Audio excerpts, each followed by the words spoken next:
Olá, meus amigos, tudo bem com vocês? Estamos em mais um programa Rede em Pauta, entrevista, e hoje está aqui comigo o colunista Sanderson Tomás. Muito obrigado pela sua presença, Sanderson. Obrigado, boa noite a todos que nos assistem. Maravilha. E também o nosso amigo jornalista Matheus Tomás Rossi. Muito obrigado pela sua presença, Matheus. Agradeço pela participação, Rezende. E claro, vamos falar do nosso entrevistado, é o Vitor Santos. Ele já atuou como presidente do PSB Jovem de Praia Grande e agora ele está como diretor de comunicação do PSB do município de Praia Grande. Vitor, tudo bem com você? Tudo bem, queria mandar um abraço para todo mundo que está assistindo.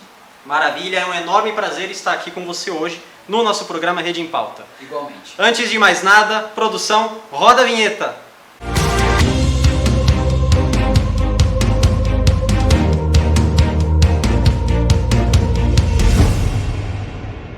Bom, e para dar início a esta série de perguntas, eu vou fazer a primeira pergunta para você, Vitor. Conta pra gente, para quem está assistindo principalmente, os nossos telespectadores, como surgiu, quando e onde surgiu a vontade de participar da política? Então, a primeira vez que eu levei para casa um questionamento relacionado à política foi na época da escola. Eu estava mais ou menos no 5º ano e uma das questões da prova era o nome do prefeito atual da cidade. E eu errei aquela questão. Justamente por isso, eu errei aquela questão. Então eu perguntei para os meus pais quando eu cheguei em casa o nome daquele prefeito. E depois daquilo comecei a olhar mais para o mundo político. Quem é o prefeito da cidade hoje? Quem era o anterior? E daí para frente o interesse foi crescendo. Maravilha. Bom, Sanderson Tomás, qual que é a sua primeira pergunta para o nosso convidado? Obrigado, boa noite. O momento que estamos vivendo é atípico, não é um momento de habitualidade. Ultimamente as cidades, principalmente da Baixada Santista, vêm fazendo um processo de flexibilização da quarentena. O que você acha dessa flexibilização? Se tem que ser aplicada, se não? Quais as medidas que devem ser tomadas? Então, não é o caso de Praia Grande, porque a arrecadação aqui é diferente, mas muitos municípios aqui da Baixada não têm muita renda. Então, eu entendo a dificuldade que eles estão passando para pagar salários, para pagar os próprios médicos que estão na linha de frente, mas eu acho que a flexibilização, para acontecer da maneira correta, tinha que ter todo um trabalho de fiscalização em cima das pessoas, que eu não vejo, entendeu? Não está sendo feito da maneira correta. Não vejo resultado. No começo da pandemia, por exemplo, Cubatão estava com um índice de adesão à quarentena abaixo de 50%. Isso é alarmante. Então, eu acho que parte muito da fiscalização do município. Se eles não conseguirem fiscalizar corretamente e não melhorarem os índices de adesão ao isolamento social, a consequência é, depois de 15 dias, muitos enfermos, muitas pessoas contaminadas, e isso atrasa a flexibilização. Porque para acontecer, tem que acontecer com responsabilidade. Perfeito. Maravilha, muito boa resposta, Vitor. Agora eu passo a palavra para o jornalista Matheus Rossi. Matheus, é com você. Obrigado, Rezende, boa noite. Eu queria aproveitar, na verdade, a primeira pergunta que você fez a respeito do que te levou a essa parte da política, do engajamento.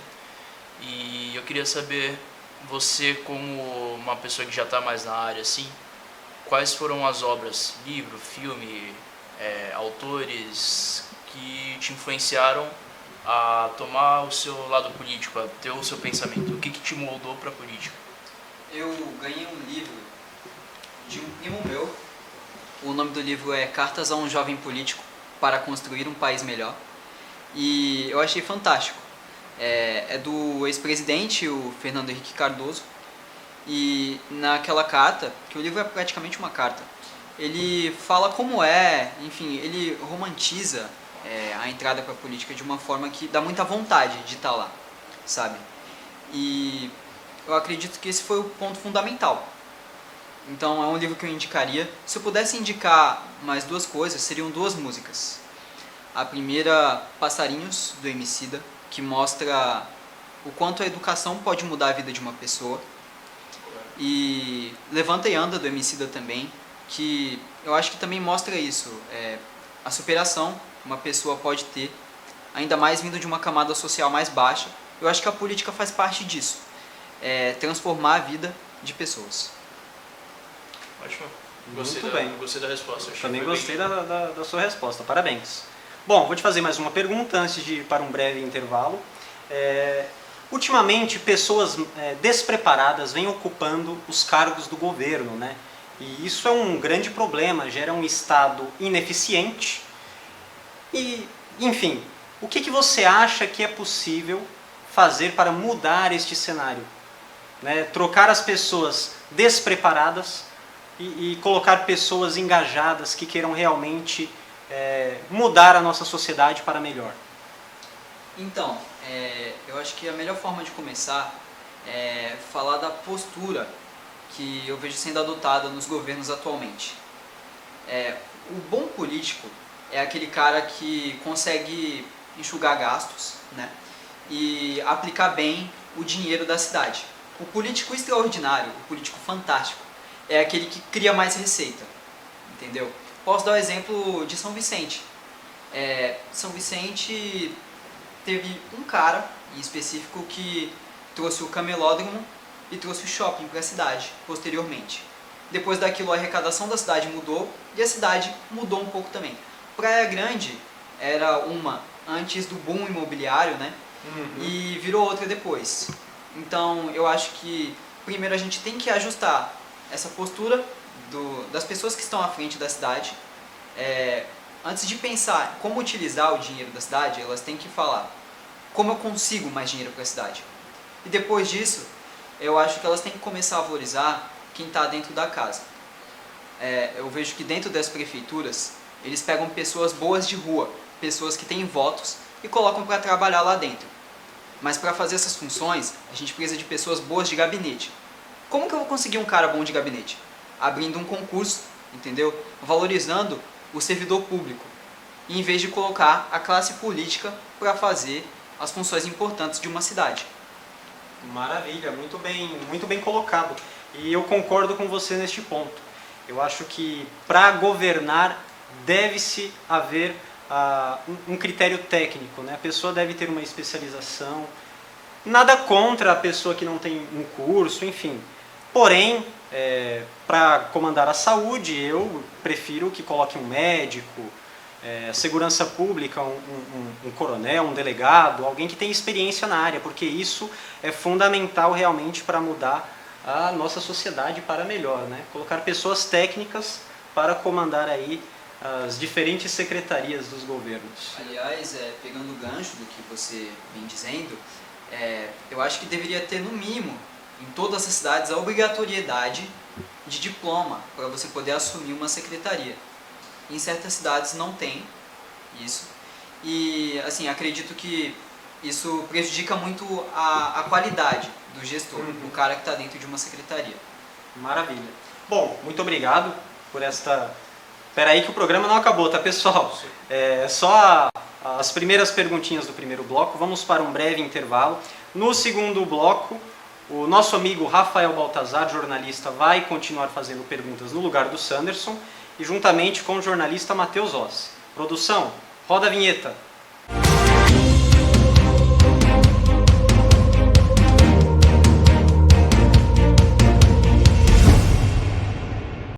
Olá pessoal, tudo bem com vocês? Eu sou o Gabriel Rezende, fundador e diretor-geral da Rede Praia Grande. E eu estou aqui com meu amigo de longas datas, Sanderson Tomás.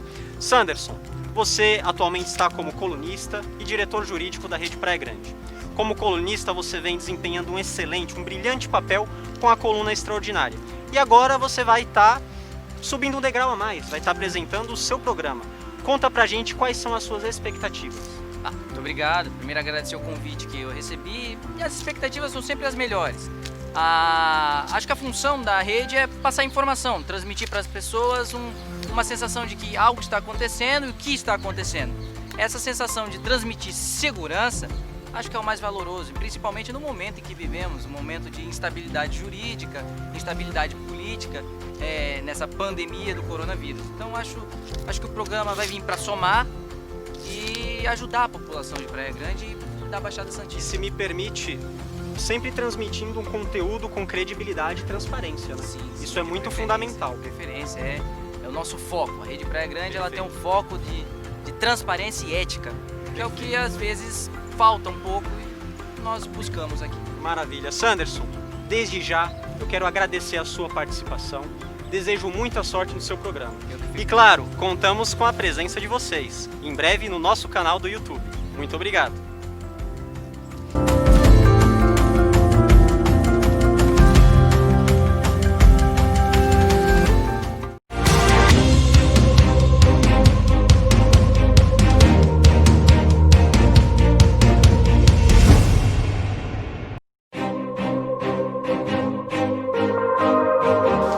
Fala pessoal, estamos de volta para o segundo bloco. Vale ressaltar que hoje o programa está um pouquinho longo, são 3 blocos, então voltamos com o nosso segundo bloco de entrevistas e eu vou dar a palavra primeiramente para o nosso amigo Matheus Rossi. Matheus, é com você. Agradeço. Na verdade, eu queria continuar pegando o gancho do que foi falado antes no último bloco e a questão do engajamento da população, da política e tudo mais. Você acha que o engajamento que tem hoje está sendo benéfico? O pessoal, a população está se inteirando mais sobre o que é política, o que está acontecendo no meio político?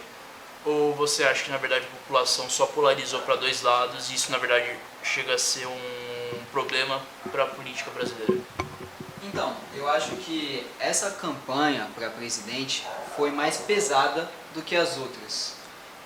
As pessoas brigaram mais, perderam mais amizades, né, no meio do processo de votação, defendendo os candidatos. E, assim, eu achei legal o fato das pessoas estarem pesquisando sobre que candidato ia votar, aquela expectativa pelo debate, para procurar erros desses políticos, o passado deles. Isso é muito interessante. O que eu acho que não pode é você perder a amizade com o cara que está do seu lado por conta de uma questão política. Vou além. A gente não pode ser refém de político nenhum. Os políticos devem temer seu povo, entendeu? Então eu acho que quando você questiona um político, você está fazendo um exercício de cidadania, um dever, aliás. Então, a única coisa que me deixou meio decepcionado foi esse ponto de pessoas estarem defendendo fanaticamente certos candidatos. Isso não pode acontecer. A gente tem que estar sempre contestando eles, procurando saber das coisas, ver se eles estão fazendo da forma correta, e só assim para a gente conseguir um país melhor, né? Perfeito. Você falou a respeito dos deveres. Fazer mais uma pergunta aqui. Claro. Questão de, por exemplo, você ensinar desde cedo nas escolas direito básico, constituição, moral, enfim. Você acha que apresentando esse conteúdo, esse conhecimento para as pessoas desde cedo, mudaria o cenário político atual no Brasil? Você acha que teria um efeito ou não muda nada, na verdade? Eu acho que mudaria muita coisa. É fundamental você ter exercício de cidadania, direitos nas escolas. Eu acho que vai trazer muito mais atenção dos alunos do que outras matérias, porque direito você cobra quando não tem. Então, o que eu vejo são muitas pessoas, ainda mais as pessoas carentes, têm violações de direito o tempo inteiro. A educação que eles têm não é ideal, o que o governo deveria oferecer. A saúde que o governo oferece não é a ideal. Então, ensinar essas coisas desde cedo vai fazer com que a gente tenha uma população mais crítica. E eu acho que isso vai fazer uma cobrança maior em cima dos políticos e só assim para a gente conseguir um desenvolvimento maior, né? O que vocês acham disso? Concordam? Concordo, com certeza. Acho que hoje em dia, mais do que tudo, precisa ter esse Sim, pensamento crítico. deve-se haver pensamento crítico e eu acredito que hoje nas escolas as crianças já deveriam conhecer um pouco dos seus direitos e deveres. A partir da 4ª, 5ª série, acho que Sim, seria o ideal para ter um... É ideal, por exemplo, eu não gosto de citar outros países, mas citando os Estados Unidos, lá as crianças já crescem sabendo os seus direitos, né? A primeira Não só emenda, direitos como deveres, mas exatamente, a primeira emenda, a segunda emenda, isso é muito importante, porque hoje eu vejo que as pessoas querem cobrar somente os seus direitos, mas esquecem principalmente de cumprir os seus deveres. Então eu concordo com cada palavra que você falou, Vitor.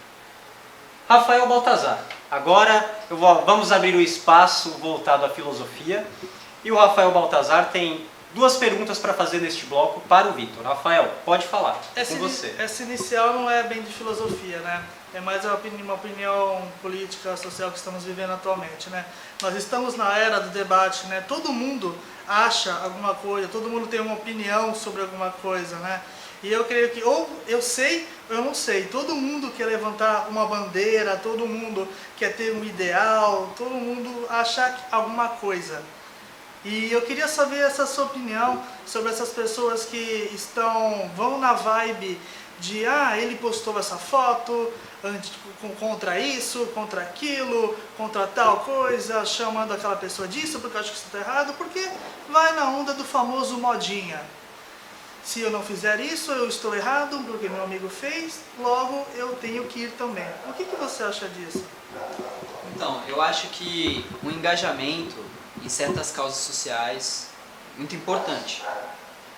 Mas a gente tem que ter certas noções de até quando a gente pode se posicionar. Eu vou te dar um exemplo. Acabou de sair notícia no G1 de um caso de racismo na minha faculdade, a Unisantos. Um rapaz fez postagens repugnantes, revoltantes. Ele comparou o DNA de um negro com correntes. Isso é um absurdo.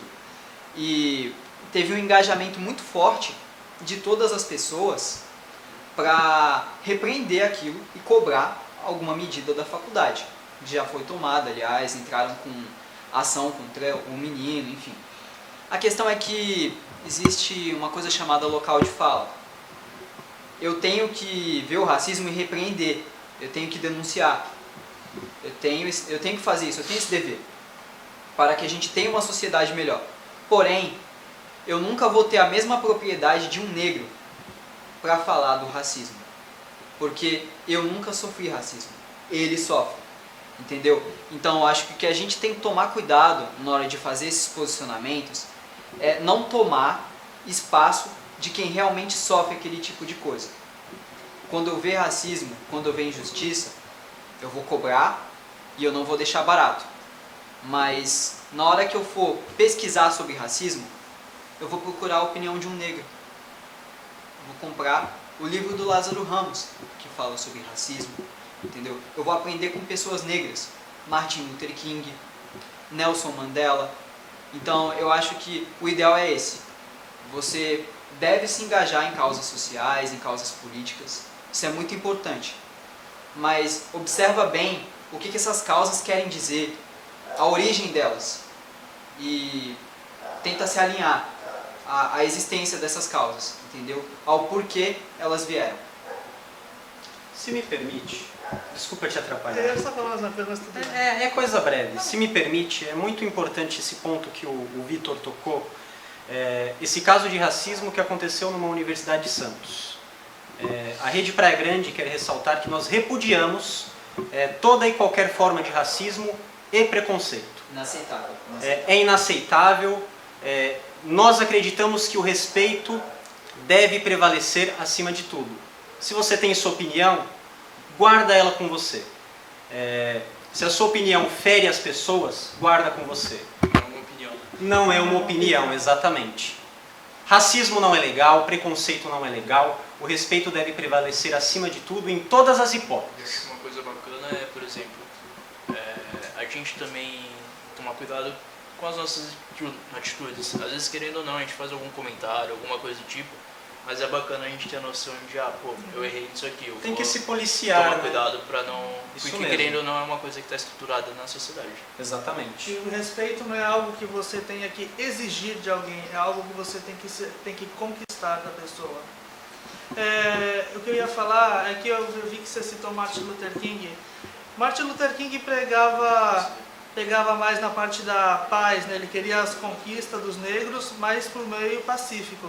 Malcolm X ia mais pelo meio da violência. Entre esses dois, assim, qual você acha que tem um melhor engajamento, que estava mais certo, ou você acha que ambos estavam corretos? Eu acho que depende muito do contexto, entendeu? Depende muito do contexto. Eu não vou lembrar o nome do jogador, mas teve um jogador de futebol americano que decidiu fazer protestos contra o racismo nos Estados Unidos. Antes do caso do George Floyd, ele se ajoelhou no campo e ele teve problemas com a equipe dele depois disso, por conta de um simples manifesto. E eu acho que violência nunca se justifica, né? É muito difícil justificar a violência, mas os protestos que aconteceram nos Estados Unidos, acho que de qualquer forma a conversa ia chegar nesse ponto, né? Eu acho que os protestos nos Estados Unidos, eles tentam trazer algo que já está escancarado lá há muito tempo, os abusos policiais. A gota caiu, a última gota do copo, o copo estava cheio e acabou acontecendo tudo aquilo. Eu vejo que a violência naquele caso foi uma forma de resposta a tudo aquilo que estava acontecendo.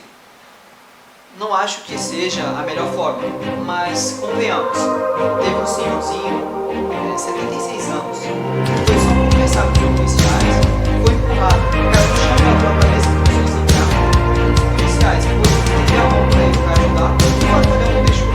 Então, assim, tenho medo desses protestos estarem acontecendo de forma pacífica, com muita violência policial, porque lá nos Estados Unidos, em alguns estados, a polícia tem indícios muito fortes de racismo.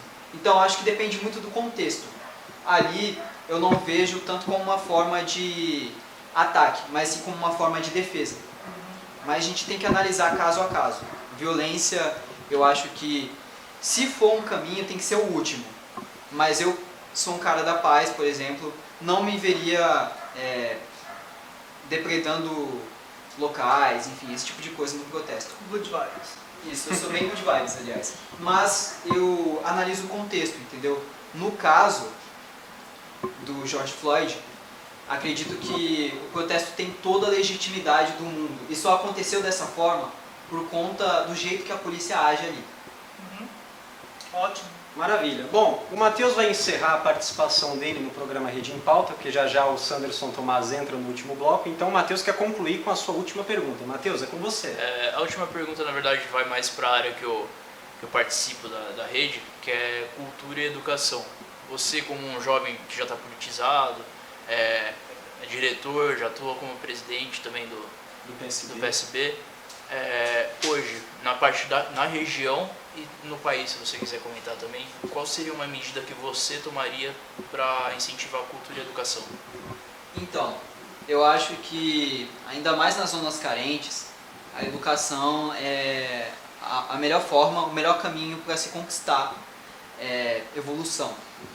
Crescer, conseguir formar uma família com dignidade, conseguir viver com dignidade. Então, a educação é um campo que tem que ser muito explorado aqui no Brasil. Aliás, o último economista a ganhar o Nobel disse que o melhor investimento que você pode fazer é na educação. $1 em educação se torna 8 depois de 10 anos. Então, é um investimento muito rentável. Eu vou te dar exemplo de alguns projetos que a gente podia fazer. Em Belo Horizonte, passou um projeto do vereador Gabriel Azevedo há pouco tempo atrás, que faz com que as escolas ensinem empreendedorismo, noções de direito e cidadania no contraturno das escolas. O empreendedorismo é uma das grandes formas de arrecadação nas nossas cidades. São Vicente, por exemplo, tem a maior parte da sua arrecadação pelo comércio. Então, eu acho que isso podia mudar os rumos da nossa cidade. Crianças são verdadeiras esponjas. Elas absorvem muito rápido. Então, por que não ensinar essas noções para eles? A minha vontade de entrar para a política foi depois de uma simples pergunta: quem era o prefeito da cidade? E aí, depois daquilo, teve um passeio onde a professora levou a gente na prefeitura, mas foi para conhecer as estátuas, os quadros. Mas depois daquele dia eu fiquei maravilhado. Eu falei, não, eu quero trabalhar aqui. Seja como servidor, seja como político, eu não sei como vai ser, mas eu quero trabalhar aqui. Crianças, elas são pegas dessa forma, né? Então, por que não trabalhar desse jeito, né? Maravilha. Bom, vamos encerrar o segundo bloco. Vamos para um breve intervalo para dar tempo de tomar aquela água, ir no banheiro, coisa breve. Não saia daí, questão de 30 segundos. Produção, roda a vinheta e até daqui a pouquinho.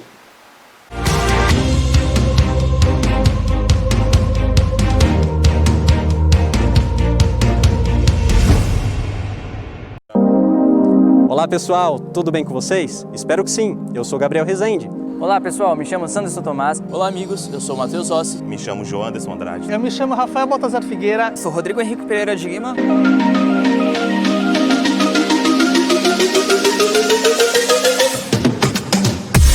Conto com vocês. Conto com o apoio de vocês e o acesso. Até mais. Conto com seu acesso. Até lá. Conto com vocês.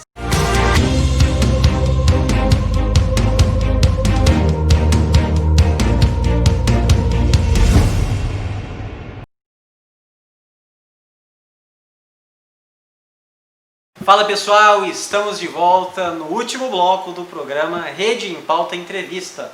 Para dar continuidade, Sanderson, eu abro a palavra para você. Muito obrigado. Vitor, recentemente foi aprovado o fundo eleitoral para as campanhas políticas que vão vir nessa próxima eleição. O que você acha dessa questão? E já emendando para não perder tempo, recentemente o Tribunal Superior Eleitoral vai votar uma possível proposta de adiar a eleição. O que você acha de adiar a eleição? É viável ou não? Então, vamos começar pelo fundo eleitoral. É uma lei. E assim, muitas leis no Brasil funcionam da forma que eu vou falar aqui. Na teoria, são ótimas. Na prática, nem tanto. Como funciona o fundo eleitoral? Ele serve para financiar campanhas, para que candidatos que não têm o poder aquisitivo tão alto consigam disputar com as pessoas mais ricas. Então, olhando dessa forma, é uma maneira de tentar equilibrar o jogo, fazer com que todo candidato tenha chance de disputar uma eleição. Tem muitas pessoas honestas que querem competir, mas não conseguem. O ponto é que aqui no Brasil não tem fiscalização em cima do fundo eleitoral. Se tem, é ineficiente. Isso faz com que muitos partidos, em suas direções municipais, vou dar o exemplo dessas eleições mesmo, alguns partidos vão pegar sonhos, vão pegar pessoas que querem mudar uma cidade para melhor e vão usar elas. Vão pegar boa parte do dinheiro do fundo eleitoral e vão aplicar no candidato antigo, que sempre ganha a eleição, entendeu? Então é muito comum, em cidades menores, você ver o presidente do partido ganhando sempre, porque ele sempre tem muito dinheiro. Agora, é justo o governo pegar o seu dinheiro para que o patrocínio seja mal distribuído nas campanhas eleitorais? Eu vou além. Teve umas alterações na lei para que as mulheres possam desequilibrar um pouquinho a forma como a roda vem girando. Você precisa ter um número de mulheres na chapa para que mais dinheiro venha para o fundo partidário. Justo, porque as mulheres conseguem ganhar uma eleição presidencial sozinha, são mais de 50% da população. E não tem nem 20% de representação no nosso Congresso. Mas o que aconteceu? Muitos partidos pegaram, colocaram mulheres em sua chapa como esquema de laranja. Então, o dinheiro não chegava até elas. Então, eu acho que quando se fala, por exemplo, do aumento do fundo eleitoral, que muito vinha se discutindo há pouco tempo atrás, muito polêmico esse tema, eu sou contra, porque o dinheiro não está chegando em quem precisa.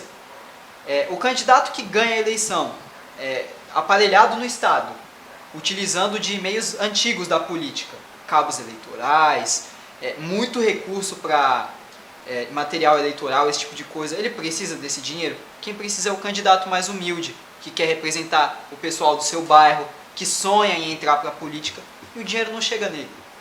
Então, como muitas leis aqui no Brasil, ela tem uma ideia legal, mas na prática não está funcionando como a gente queria.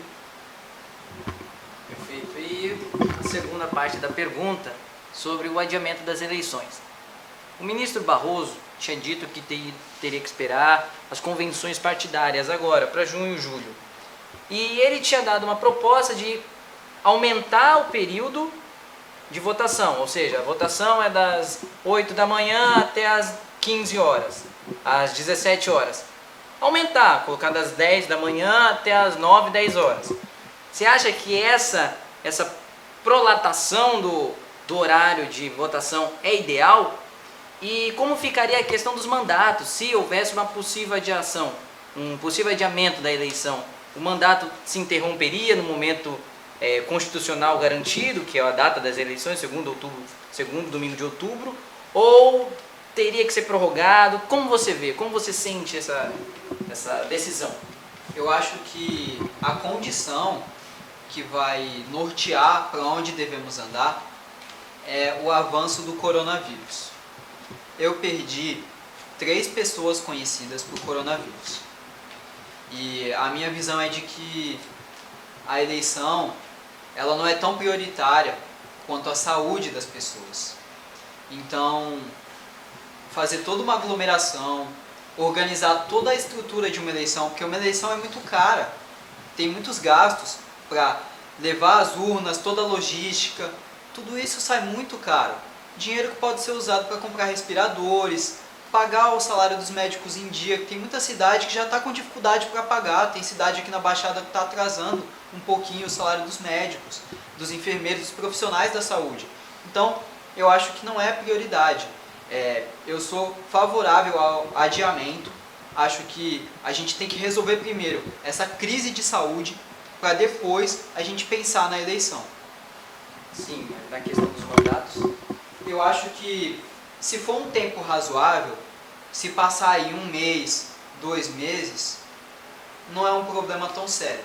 Acho que o problema mais sério são as pessoas morrendo nos nossos hospitais.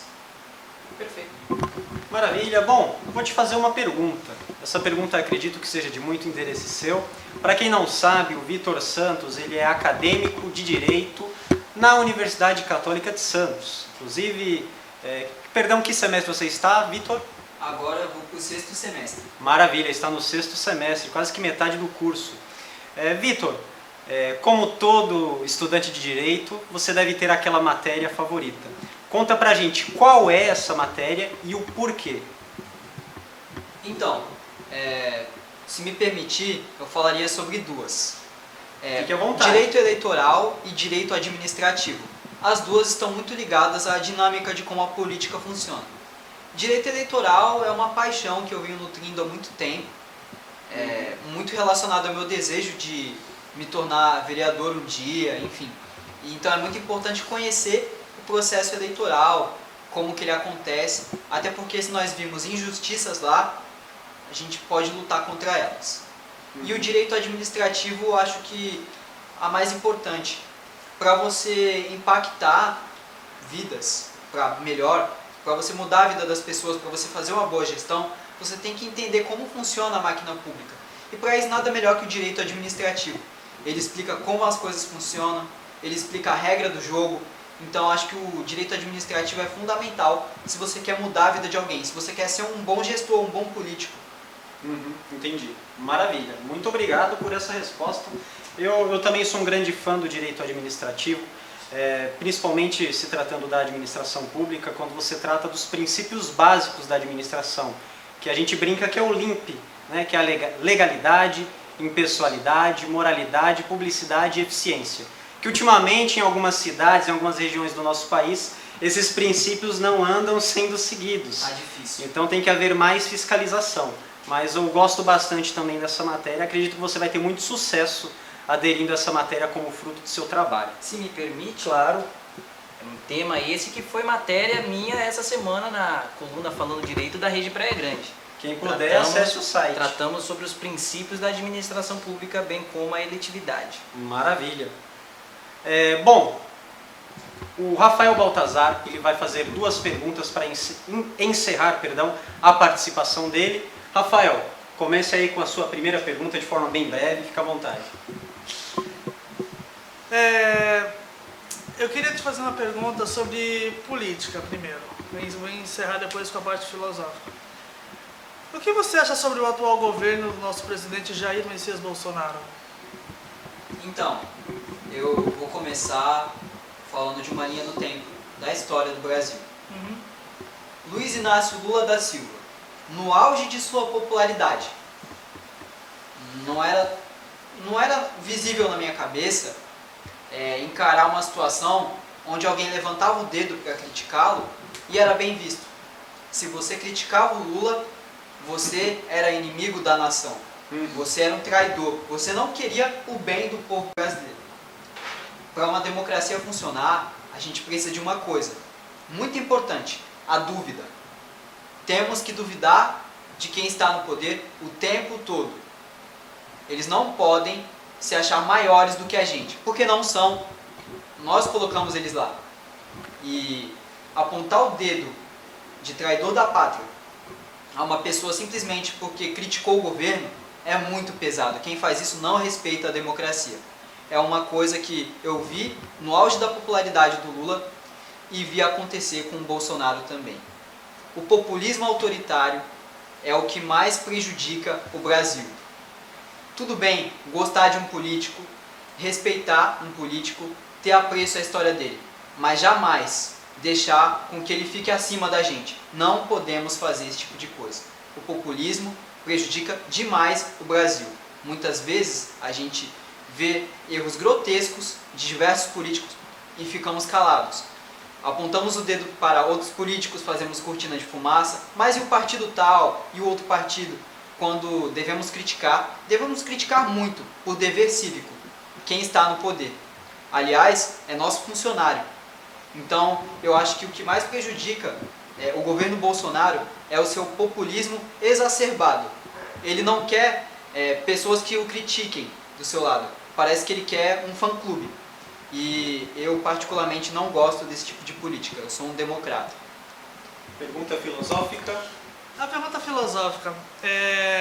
Tendo o pensamento de 3 filósofos, como vou citar aqui o pensamento de John Locke, Rousseau e Maquiavel.